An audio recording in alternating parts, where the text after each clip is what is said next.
नमस्ते प्यारे बच्चों, हिंदी स्टैंडर्ड 3 में एक बार फिर से मैं पायल रावल आपका स्वागत करती हूँ।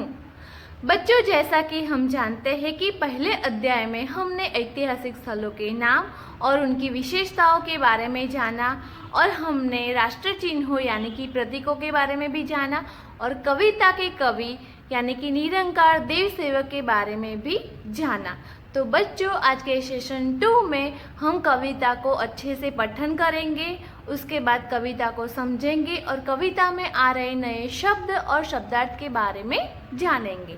तो आइए बच्चों, कविता का पठन करते हैं। रानी बिटिया चली घूमने दिल्ली से आगे बढ़, चलते चलते चलते चलते पहुंच गई चंडीगढ़।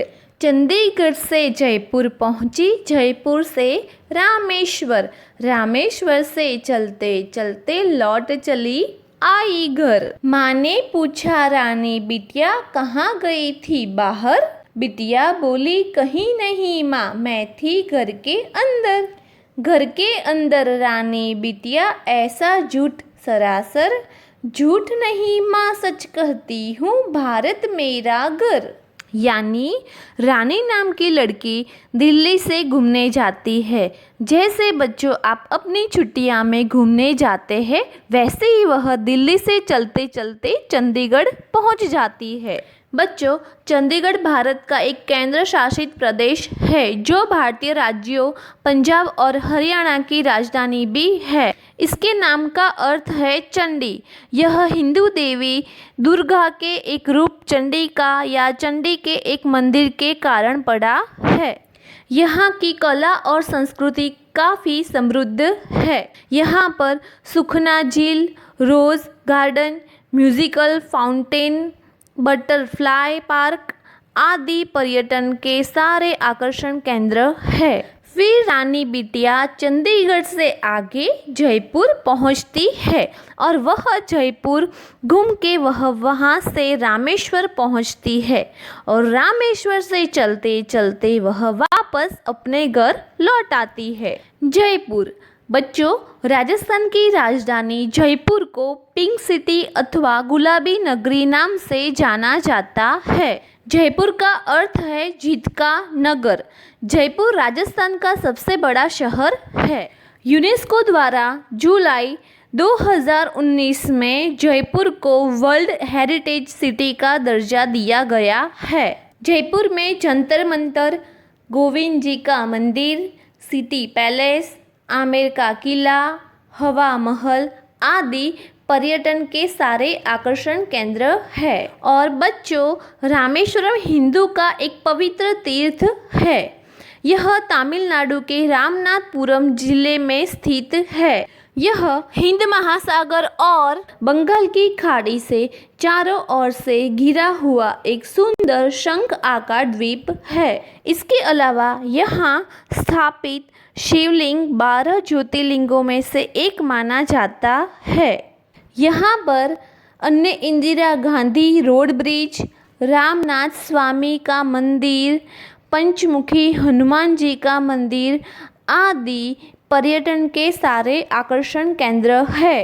जब माँ ने रानी बिटिया को पूछा कहाँ गई थी बाहर, तब बिटिया माँ को कहती है कहीं नहीं माँ, मैं तो अपने घर के अंदर ही थी। यानी रानी बिटिया अपने भारत देश को घर बोल रही है।